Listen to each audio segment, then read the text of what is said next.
Hello साथियों। सोचो अगर तुम्हारे पास कुछ भी ना हो, कपड़े फटे हों, खाने को खाना ना हो, जेब में एक रुपया भी ना हो, पर तुम्हारे भीतर अब भी उम्मीद की एक चिंगारी जल रही हो, तो क्या तुम खुद को फिर से बना सकते हो? यही सवाल इस किताब रीडिजाइन योरसेल्फ की जड़ में है। ये किताब हमें सिखाती है कि जिंदगी चाहे कितनी भी टूटी क्यों ना हो, इंसान अगर अपने सोचने का तरीका बदल दे तो किस्मत का नक्शा खुद अपने हाथों से खींच सकता है। लेखक बताते हैं कि रीडिजाइन योरसेल्फ का मतलब सिर्फ बाहर से बदलना नहीं, बल्कि अपने सोचने, महसूस करने और प्रतिक्रिया देने के पूरे ढांचे को दोबारा गढ़ना है। जब इंसान अपनी पुरानी सोच को पीछे छोड़ता है, तब असली परिवर्तन शुरू होता है, क्योंकि सोच ही हर काम की जड़ है।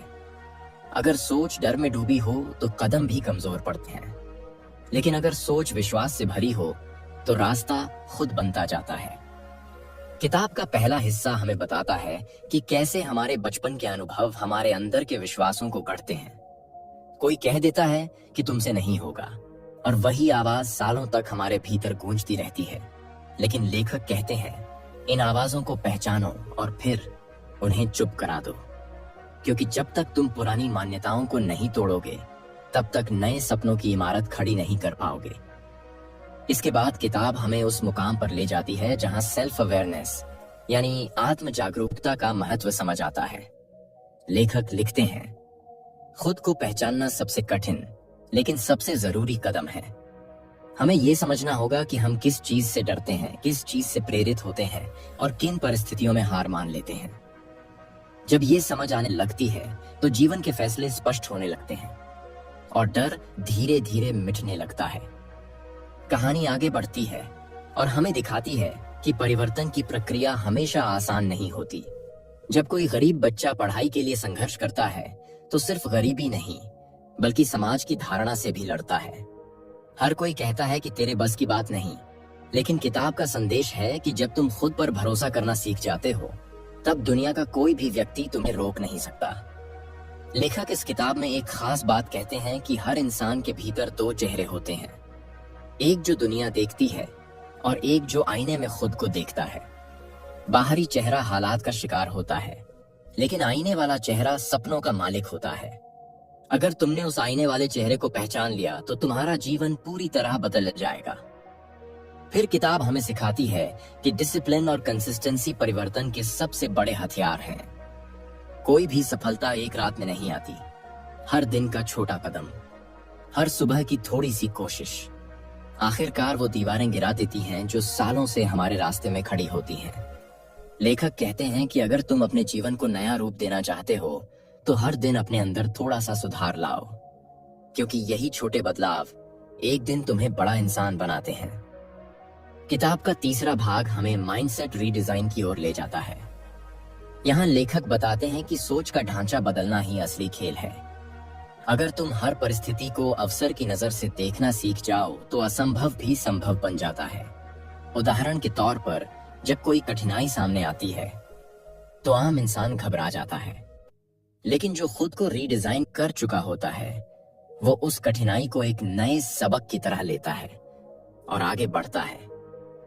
इसके बाद लेखक बात करते हैं हैबिट्स यानी आदतों की एक लाइन जो पूरे अध्याय का सार बताती है। वो है, तुम अपनी आदतों को नहीं बदलोगे तो तुम्हारा भविष्य वही रहेगा जो आज है। लेखक बताते हैं कि हर सुबह का पहला विचार और हर रात की आखिरी सोच हमारे कल को गढ़ती है। अगर तुम अपने दिन की शुरुआत उद्देश्य से करोगे और रात का अंत कृतज्ञता से, तो तुम्हारी सोच का रुख खुद बदल जाएगा। किताब का चौथा हिस्सा हमें एनवायरनमेंट रिडिजाइन यानी अपने माहौल को बदलने की सीख देता है, क्योंकि हम चाहे जितने मजबूत क्यों ना हो, अगर हमारा माहौल नकारात्मक हो तो हमारी ऊर्जा धीरे धीरे खत्म हो जाती है। इसलिए लेखक कहते हैं, अपने आसपास ऐसे लोग रखो जो तुम्हें बेहतर बनाना चाहते हो, जो तुम्हारे सपनों पर हंसे नहीं बल्कि उन्हें साकार करने में साथ दें। यहाँ एक कहानी आती है एक मजदूर की जो हर रोज ईंटें ढोता था, लेकिन उसके मन में था कि एक दिन वो अपनी खुद की इमारत बनाएगा। लोगों ने मजाक उड़ाया, लेकिन उसने हर दिन थोड़ी सी बचत की, थोड़ी सी मेहनत बढ़ाई, और सालों बाद जब उसने पहली बार अपनी बनाई इमारत के सामने खड़े होकर खुद को देखा तो उसकी आंखों से आंसू नहीं बल्कि गर्व छलक पड़ा। यही किताब का मूल संदेश है। खुद को बदलना शुरू करो, फिर दुनिया खुद बदल जाएगी। किताब का 5वां भाग इमोशनल रीडिजाइन पर केंद्रित है। लेखक बताते हैं कि जब तक इंसान अपने भावनात्मक घावों को नहीं भरता, तब तक नया निर्माण अधूरा रहता है। इसलिए अपनी पीड़ा को छुपाओ मत, उसे समझो और फिर उसे अपनी ताकत बना लो। अगर तुम्हारे साथ किसी ने अन्याय किया है, तो उस दर्द को बदले में नहीं, बल्कि अपने भविष्य की प्रेरणा में बदल दो। किताब का अगला अध्याय हमें पर्पस यानी जीवन के उद्देश्य तक ले जाता है। लेखक कहते हैं, बिना उद्देश्य के जिंदगी समुद्र में बहती नाव जैसी है, जिसे हवा किसी भी दिशा में ले जा सकती है। अगर तुम अपने उद्देश्य को स्पष्ट कर लोगे, तो चाहे रास्ता कितना भी कठिन क्यों न हो, तुम डगमगाओगे नहीं। और जब उद्देश्य साफ होता है, तो मेहनत बोझ नहीं लगती, बल्कि आनंद लगती है।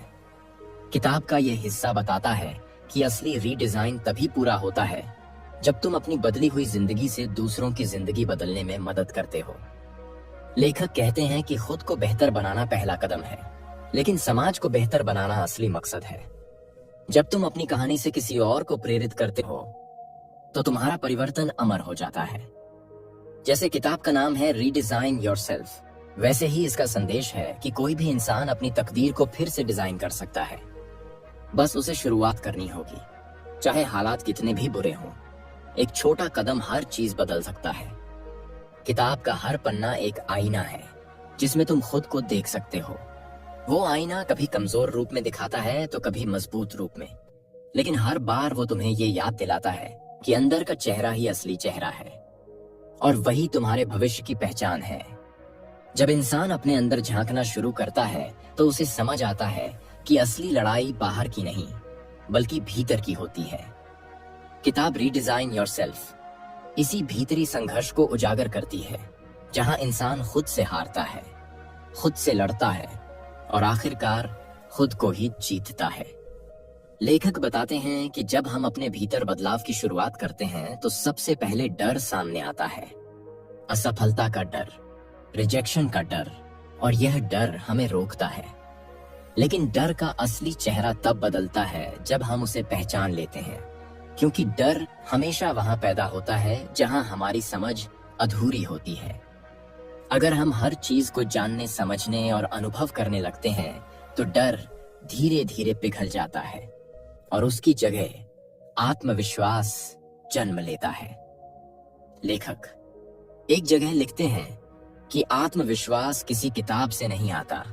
आत्मविश्वास उस दिन आता है जब तुम खुद को यह कहते सुनते हो कि मैं कोशिश करूंगा, और फिर वाकई कोशिश करते हो। एक बार गिरते हो, 2 बार गिरते हो, लेकिन तीसरी बार उठ खड़े होते हो। यही वो पल होता है जब तुम्हारा पुराना रूप मिटने लगता है और नया रूप बनना शुरू होता है। किताब में एक और गहरी बात कही गई है कि इंसान अक्सर अपनी कमियों से भागता है, लेकिन सच्चाई यह है कि हमारी कमियां ही हमारी असली ताकत बन सकती हैं, अगर हम उन्हें स्वीकार कर लें। उदाहरण के लिए, अगर कोई व्यक्ति बहुत भावुक है, तो वह कमजोरी नहीं, बल्कि संवेदनशीलता की निशानी है। उसी भावना को दिशा दो, तो वही इंसान सबसे गहरे रिश्ते बना सकता है और दूसरों की जिंदगी में रोशनी ला सकता है। लेखक बार बार कहते हैं कि रीडिजाइन योरसेल्फ का मतलब किसी और जैसा बनना नहीं है, बल्कि खुद के उस रूप तक पहुंचना है जो तुम्हारे भीतर हमेशा से छिपा था। यह किताब हमें दिखाती है कि सफलता का असली मतलब दूसरों से आगे निकलना नहीं, बल्कि खुद के बीते हुए कल से बेहतर बनना है। अगर कल तुम हार गए थे, तो आज जीतना ही सफलता है। अगर कल तुम डरे थे, तो आज साहस दिखाना ही जीत है।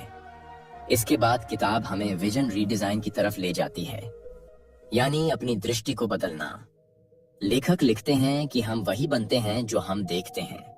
अगर हम खुद को टूटा हुआ, कमजोर और असहाय देखते रहेंगे, तो वही हमारी सच्चाई बन जाएगी। लेकिन अगर हम अपने भीतर के विजेता को देखना शुरू कर दें, तो पूरा शरीर, मन और हालात उसी दिशा में काम करने लगते हैं। इसीलिए अपनी कल्पना को बड़ा बनाओ, क्योंकि कल्पना ही भविष्य की रूपरेखा है। लेखक ने यहाँ एक कहानी दी है, एक लड़के की जो हमेशा खुद को बदकिस्मत समझता था। हर बार परीक्षा में असफल होता, हर बार किसी न किसी वजह से पीछे रह जाता। एक दिन उसके शिक्षक ने उससे कहा कि तुम्हारी असफलता का कारण तुम्हारी मेहनत नहीं, तुम्हारी दृष्टि है। तुम खुद को हारने वाला मान चुके हो, इसलिए हर जीत तुम्हारे सामने हार में बदल जाती है। उस दिन उसने तय किया कि अब वो खुद को विजेता मानेगा। उसने रोज सुबह उठकर आईने में खुद को देखकर कहा, मैं कर सकता हूं। और कुछ महीनों बाद वही लड़का परीक्षा में अव्वल आया।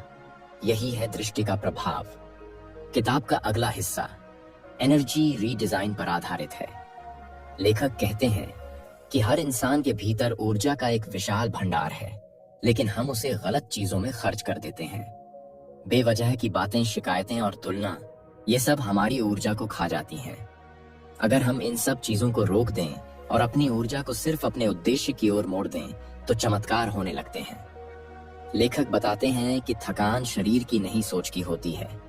अगर सोच सकारात्मक हो तो शरीर खुद को नवीनीकृत कर लेता है।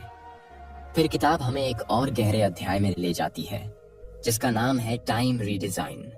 लेखक कहते हैं कि समय किसी के पास कम या ज्यादा नहीं होता। फर्क सिर्फ इतना है कि कौन उसका उपयोग कैसे करता है। अगर तुम हर दिन अपने दिन की शुरुआत उद्देश्य से करते हो तो हर पल मायने रखता है। लेकिन अगर दिन की शुरुआत बिना योजना के होती है तो पूरा दिन बिना अर्थ के बीत जाता है। इसीलिए लेखक सुझाव देते हैं कि हर सुबह अपने लिए 3 छोटे लक्ष्य तय करो और हर रात यह सोचो कि क्या तुमने उन पर काम किया या नहीं। किताब में एक जगह लिखा है कि अगर तुम खुद को बदलना चाहते हो तो सबसे पहले अपनी सोच को व्यवस्थित करना सीखो, क्योंकि अव्यवस्थित सोच अव्यवस्थित जीवन देती है और व्यवस्थित सोच सफलता की नींव रखती है। हर काम को छोटे छोटे हिस्सों में बांटो और फिर उन्हें पूरा करते जाओ। यही प्रक्रिया धीरे धीरे तुम्हें तुम्हारे सपनों तक पहुंचाती है। फिर लेखक हमें कम्युनिकेशन रीडिजाइन के बारे में बताते हैं। यह हिस्सा बहुत रोचक है, क्योंकि यहाँ लेखक कहते हैं कि जब तुम खुद को बेहतर समझने लगते हो तो तुम्हारे शब्द भी बदल जाते हैं। तुम्हारी आवाज में आत्मविश्वास आता है, तुम्हारे शब्दों में ताकत आ जाती है और लोग तुम्हें सुनने लगते हैं। असली परिवर्तन तब होता है जब तुम अपने शब्दों से किसी के दिल को छूने लगते हो। यह किताब बार बार हमें एक बात याद दिलाती है कि परिवर्तन कोई एक दिन का चमत्कार नहीं, बल्कि एक निरंतर प्रक्रिया है। हर दिन थोड़ा थोड़ा बदलाव, हर दिन थोड़ी सी सीख और हर दिन थोड़ा सा साहस। यही कदम तुम्हें उस मंजिल तक ले जाते हैं जहां तुम खुद को नए रूप में देख सकते हो। लेखक ने कई बार एक ही वाक्य दोहराया है, तुम्हारा भविष्य तुम्हारे फैसलों से नहीं, तुम्हारे दृष्टिकोण से बनता है। इसका मतलब यह है कि अगर तुम्हारा नजरिया सकारात्मक है तो गलत फैसले भी सही दिशा दिखा सकते हैं, लेकिन अगर नजरिया नकारात्मक है तो सही फैसले भी असफलता में बदल जाएंगे। फिर आता है किताब का वो हिस्सा जहां फॉरगिवनेस रीडिजाइन यानी क्षमा का महत्व बताया गया है। लेखक कहते हैं कि जब तक तुम अपने अतीत को माफ नहीं करते तब तक तुम भविष्य को गले नहीं लगा सकते। कई बार हमें सबसे ज्यादा चोट उन्हीं से मिलती है जिनसे हम सबसे ज्यादा प्यार करते हैं, लेकिन अगर हम उस दर्द को छोड़ना नहीं सीखेंगे तो वो दर्द हमें हमेशा पीछे खींचता रहेगा। इसलिए माफ करना सीखो, क्योंकि माफ करना हार नहीं बल्कि आत्म मुक्ति है। इस किताब में एक और बेहद गहरा अध्याय है जिसका नाम है फेलियर रीडिजाइन यानी असफलता को देखने का नया तरीका। लेखक कहते हैं कि हर असफलता अपने भीतर एक सबक छिपाए होती है, लेकिन हम उसे अंत समझ लेते हैं, जबकि असल में वो तो शुरुआत होती है। असफलता का मतलब है कि तुमने कोशिश की और कोशिश करने वाला हमेशा उम्मीद के एक कदम करीब होता है। लेखक यहाँ एक बात कहते हैं जो दिल छू जाती है। सफल लोग असफलता से नहीं डरते, क्योंकि उन्हें पता है कि हर गिरना उन्हें मजबूत बना रहा है। धीरे धीरे किताब हमें उस ऊंचाई पर ले जाती है जहां इंसान खुद को नए नजरिए से देखना शुरू कर देता है। अब वह अपने अतीत से भागता नहीं, बल्कि उसे अपनी यात्रा का हिस्सा मानता है। अब वह अपने घावों से शर्मिंदा नहीं होता, बल्कि उन्हें गर्व से देखता है, क्योंकि वही घाव उसकी पहचान बन गए हैं। किताब का अगला भाग बताता है कि जब तुम खुद को रेड डिजाइन करते हो तो दुनिया तुम्हें पहचान नहीं पाती, क्योंकि तुम अब वही व्यक्ति नहीं रहे जो पहले थे। तुम्हारी सोच बदल चुकी होती है, तुम्हारे बोलने का तरीका बदल चुका होता है, तुम्हारे कदमों में दिशा आ चुकी होती है और तुम्हारे चेहरे पर आत्मविश्वास की चमक आ जाती है। यही असली रीडिजाइन है। लेखक कहते हैं कि जब तुम भीतर से मजबूत हो जाते हो तो बाहरी दुनिया तुम्हारे इशारों पर चलने लगती है, क्योंकि दुनिया वही दिखाती है जो तुम खुद को दिखाते हो। अगर तुम खुद को कमजोर समझते हो तो लोग भी तुम्हें कमजोर मानेंगे, लेकिन अगर तुम खुद को अडिग और सक्षम मानते हो तो पूरी दुनिया तुम्हें वैसा ही देखेगी। जब जिंदगी की दौड़ में इंसान थकने लगता है तो वह सोचता है कि अब कुछ नहीं बदल सकता, लेकिन किताब रीडिजाइन योरसेल्फ बताती है कि कोई भी इंसान अपनी जिंदगी का नक्शा फिर से खींच सकता है, बस उसे अपने भीतर की आग को फिर से जलाना होता है। लेखक कहते हैं कि इंसान तब तक हारता नहीं जब तक वह कोशिश करना छोड़ नहीं देता। हर सुबह जब तुम उठते हो तो तुम्हारे पास एक नया मौका होता है, खुद को बदलने का, खुद को नए रूप में ढालने का। अब किताब हमें ले जाती है सफलता के असली अर्थ तक। यहाँ लेखक बताते हैं कि सफलता सिर्फ पैसे, शोहरत या नाम कमाने का खेल नहीं है। सफलता का मतलब है अपने भीतर के संतुलन को पहचानना। अगर तुम्हारे पास पैसा है लेकिन मन में शांति नहीं तो तुम सफल नहीं। अगर तुम्हारे पास शोहरत है लेकिन खुद के प्रति सम्मान नहीं तो वो सफलता अधूरी है। सच्ची सफलता वह होती है जब तुम्हें अपने अंदर गर्व महसूस होता है, जब तुम खुद को आईने में देखकर मुस्कुराते हो और कहते हो, हाँ मैं अपने रास्ते पर हूं। लेखक कहते हैं सफलता एक प्रक्रिया है, कोई मंजिल नहीं। जब तुम हर दिन अपनी सोच को थोड़ा बेहतर बनाते हो, अपने काम को थोड़ी ईमानदारी से करते हो और हर व्यक्ति से थोड़ा प्यार से पेश आते हो तो तुम सफलता की राह पर चल रहे हो।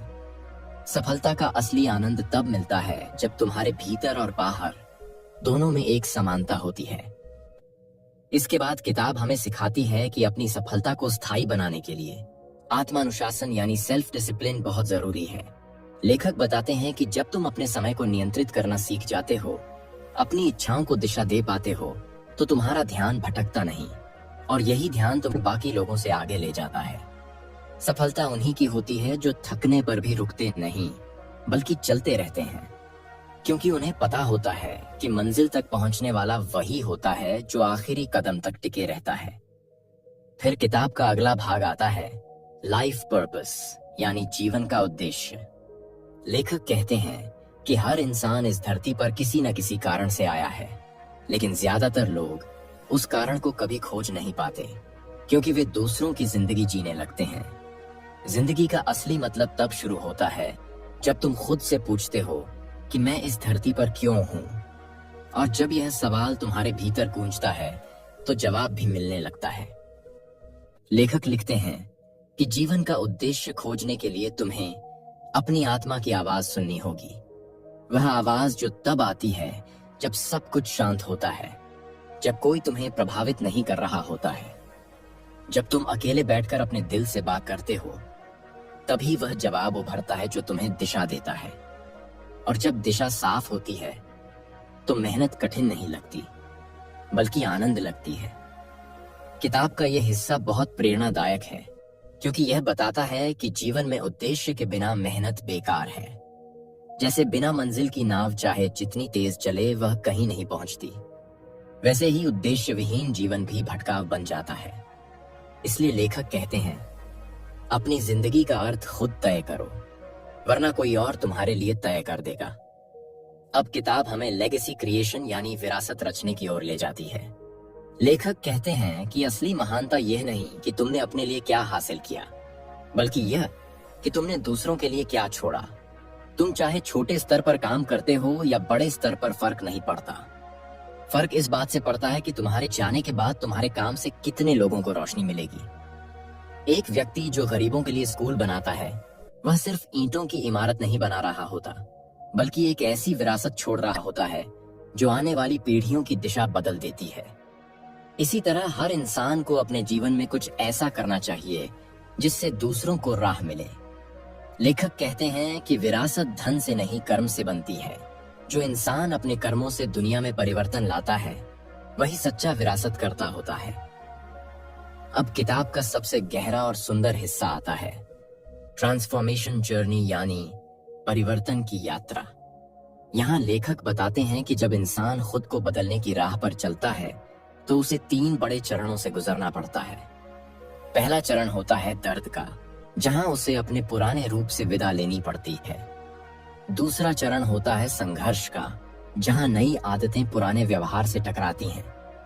और तीसरा चरण होता है जागरूकता का, जहां इंसान महसूस करता है कि अब वह पहले वाला व्यक्ति नहीं रहा।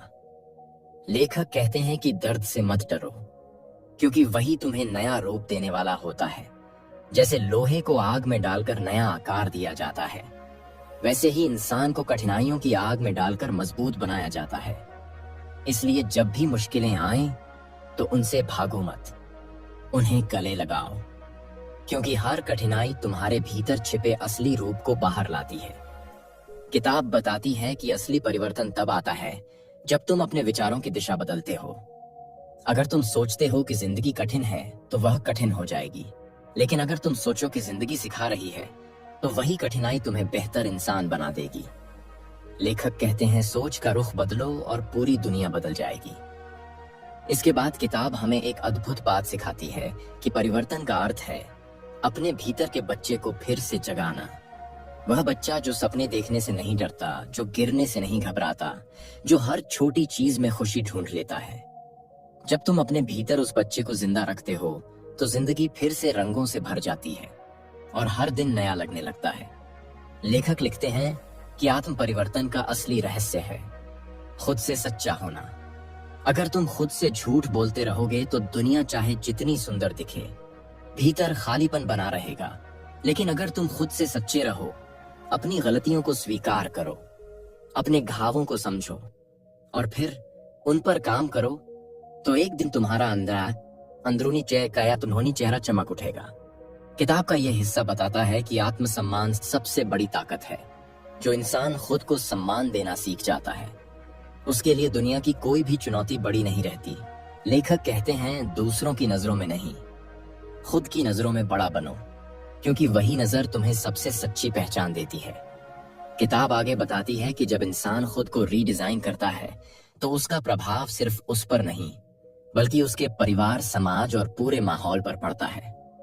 एक इंसान अगर अपने जीवन को बेहतर बनाता है तो उसके आसपास की दुनिया भी बदलने लगती है। इसलिए लेखक कहते हैं खुद को बदलना समाज को बदलने का पहला कदम है। अब लेखक हमें सिखाते हैं कि आत्मनियंत्रण, आत्मविश्वास और आत्म जागरूकता 3 ऐसे स्तंभ हैं जिन पर जीवन का पुनर्निर्माण खड़ा होता है। अगर तुम इन तीनों को अपने जीवन में उतार लो तो तुम्हारी दुनिया बदल जाएगी। आत्मनियंत्रण तुम्हें भटकने से बचाता है, आत्मविश्वास तुम्हें आगे बढ़ाता है और आत्म जागरूकता तुम्हें सही दिशा दिखाती है। हर पन्ना हमें यह सिखाता है कि हर इंसान में एक दर्पण छिपा है जो उसे उसके 2 रूप दिखाता है, एक टूटा हुआ और एक विजेता। यह तुम पर निर्भर है कि तुम किसे चुनते हो। अगर तुमने विजेता वाले रूप को चुन लिया तो कोई ताकत तुम्हें रोक नहीं सकती, क्योंकि तुम खुद अपनी किस्मत के डिजाइनर बन चुके हो। लेखक अब हमें जीवन के सबसे सच्चे हिस्से में ले जाते हैं, जहां सोच और कर्म के बीच पुल बनता है। किताब रीडिजाइन योरसेल्फ का यह हिस्सा बताता है कि सिर्फ सोचना काफी नहीं होता। जब तक इंसान अपने विचारों को कर्म में नहीं बदलता, तब तक कोई बदलाव स्थायी नहीं होता। लेखक कहते हैं कि इंसान अपने सपनों को लिखकर दीवार पर चिपका दे, लेकिन अगर वह उन पर रोज एक कदम नहीं बढ़ाता तो वे सिर्फ शब्द बनकर रह जाते हैं। असली शक्ति कार्रवाई में है। किताब में एक बेहद सुंदर उदाहरण दिया गया है, एक किसान का जो हर साल बीज बोता था, लेकिन फसल उगने से पहले ही बेचैन होकर खेत खोद देता था ताकि देख सके कि पौधे बढ़ रहे हैं या नहीं। नतीजा यह होता था कि बीज कभी अंकुरित नहीं हो पाते। लेखक कहते हैं हम भी वही गलती करते हैं जब हम अधीर हो जाते हैं, बदलाव चाहते हैं लेकिन समय देना नहीं सीखते। असली परिवर्तन तब होता है जब हम धैर्य रखना सीखते हैं। हर कोशिश, हर दिन की मेहनत एक बीज की तरह होती है जो समय पर फल जरूर देती है। अब किताब हमें सिखाती है कि खुद को रीडिजाइन करने के लिए सबसे जरूरी है खुद को माफ करना। लेखक कहते हैं हम अपने अतीत की गलतियों को अपने वर्तमान पर भारी कर देते हैं और यही गलती हमें आगे बढ़ने नहीं देती। हर इंसान से गलती होती है, लेकिन गलती तब तक बोझ बनी रहती है जब तक हम खुद को माफ नहीं करते। माफ करने का मतलब भूलना नहीं, बल्कि यह स्वीकार करना है कि मैं इंसान हूं और अब मैं बेहतर बनना चाहता हूं। लेखक बताते हैं कि खुद को माफ करना आत्म प्रेम का पहला कदम है। जो इंसान खुद से प्यार करना सीख लेता है, वही दूसरों से सच्चा प्रेम कर सकता है। अगर तुम अपने भीतर के व्यक्ति को स्वीकार नहीं कर पाओगे तो दुनिया की कोई भी सफलता तुम्हें खुशी नहीं दे पाएगी।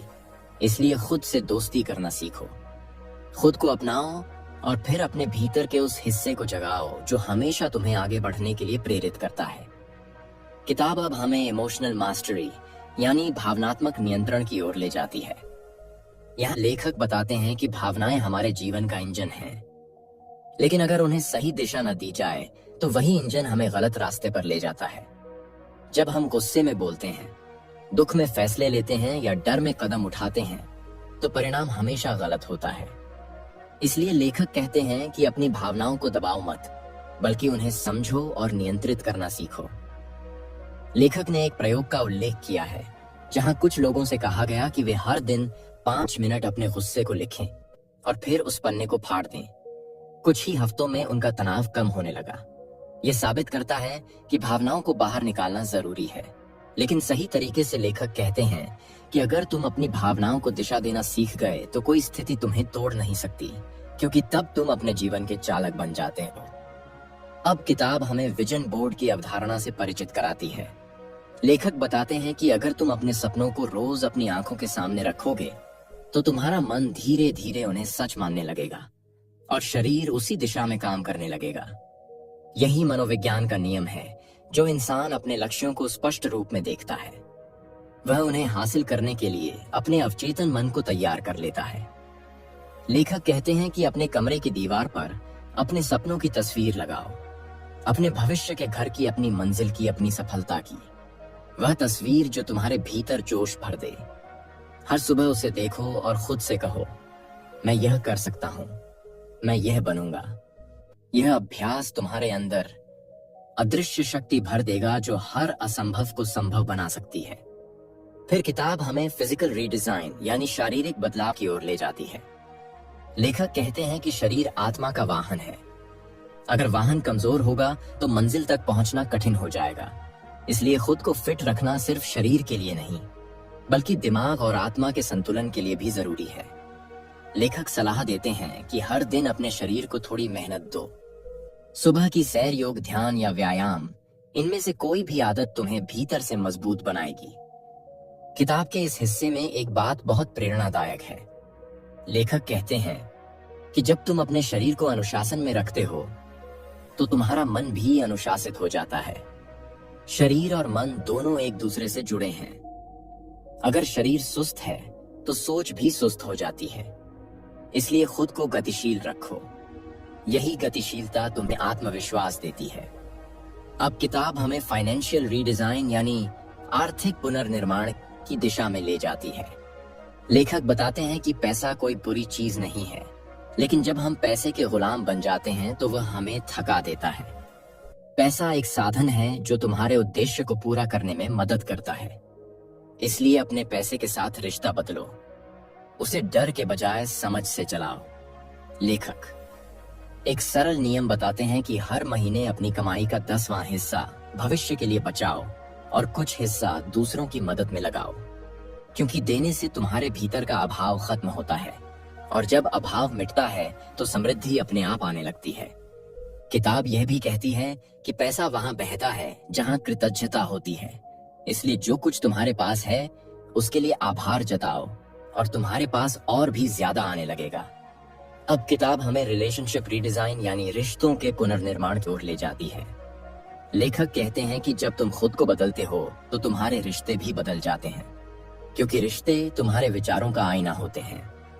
अगर तुम्हारे भीतर शांति है तो तुम्हारे रिश्तों में भी सामंजस्य आता है। अगर तुम खुद से नफरत करते हो तो दूसरों से भी विवाद बढ़ता है। इसलिए पहले खुद से प्रेम करना सीखो, फिर दूसरों को समझने की कोशिश करो। लेखक बताते हैं कि किसी भी रिश्ते की जड़ में संवाद होता है। अगर संवाद खत्म हो जाए तो रिश्ता मुरझाने लगता है। इसलिए बोलना, सुनना और समझना, यह तीनों आदतें हर रिश्ते को मजबूत बनाती हैं। लेखक कहते हैं कि हर दिन किसी प्रिय व्यक्ति को धन्यवाद बोलो, चाहे छोटा कारण ही क्यों ना हो। यह आदत तुम्हारे रिश्तों में नई ऊर्जा भर देगी। फिर किताब हमें बताती है कि जीवन को रीडिजाइन करने का मतलब है हर क्षेत्र में थोड़ा थोड़ा सुधार लाना। लेखक कहते हैं कि तुम्हें हर दिन एक सवाल खुद से पूछना चाहिए कि आज मैंने अपने जीवन में क्या नया सीखा। अगर जवाब है कुछ नहीं, तो इसका मतलब है तुम रुक गए हो, क्योंकि विकास हमेशा सीखने में छिपा है। जो इंसान सीखना बंद कर देता है, वह बढ़ना भी बंद कर देता है। किताब का अगला हिस्सा बताता है कि आत्म परिवर्तन का अंतिम चरण है कंट्रीब्यूशन, यानी योगदान। जब तुम खुद को संभाल लेते हो तो तुम्हारा कर्तव्य है कि दूसरों को भी रास्ता दिखाओ। लेखक कहते हैं कि जो इंसान अपनी यात्रा से दूसरों को रोशनी देता है, वही सच्चे अर्थों में रीडिजाइन योरसेल्फ का अर्थ समझता है, क्योंकि तब उसका बदलाव केवल व्यक्तिगत नहीं, सामाजिक बन जाता है। लेखक एक कहानी सुनाते हैं एक व्यक्ति की, जिसने खुद गरीबी झेली, लेकिन जब सफल हुआ तो उसने हर साल कुछ गरीब बच्चों की पढ़ाई का खर्च उठाना शुरू किया। जब उससे पूछा गया कि वह ऐसा क्यों करता है, तो उसने कहा, क्योंकि कोई था जिसने कभी मुझ पर भरोसा किया था, और अब मेरी बारी है। यही है बदलाव का असली रूप, जब तुम्हारा विकास किसी और की उम्मीद बन जाए। किताब के अंतिम अध्याय में लेखक कहते हैं कि जीवन में जीतने का रहस्य है निरंतरता। कभी मत सोचो कि तुम्हारा काम खत्म हो गया है, क्योंकि जीवन एक सतत यात्रा है। हर दिन कुछ नया सिखाने आती है, हर दिन तुम्हें थोड़ा और मजबूत बनाती है, और हर दिन तुम्हारे भीतर के डिजाइनर को जगाती है। लेखक हमें यह भी याद दिलाते हैं कि जो इंसान खुद को डिजाइन करना सीख जाता है, उसे कोई परिस्थिति झुका नहीं सकती, क्योंकि वह जानता है कि चाहे दुनिया कुछ भी कहे, आखिरकार कलम उसके हाथ में है और वह अपनी कहानी खुद लिख सकता है। हर पन्ना यही कहता है कि तुम अपनी सीमाओं से बड़े हो। तुम्हारे भीतर एक आग है जो सब कुछ बदल सकती है, बस उसे जलने दो, और फिर देखो कैसे तुम्हारी जिंदगी एक नई दिशा में बढ़ने लगती है। इस किताब का सार यही है कि असली बदलाव अंदर से शुरू होता है। जब इंसान खुद को पहचानता है, अपनी कमजोरियों को स्वीकार कर रोज छोटे छोटे कदमों से खुद को बेहतर बनाता है, यही खुद को रीडिजाइन करने की असली प्रक्रिया है। जिंदगी किसी जादू से नहीं, बल्कि अपने निर्णयों से बदलती है। अगर तुम अपने पुराने रूप से थक चुके हो, तो अब समय है खुद का नया संस्करण गढ़ने का।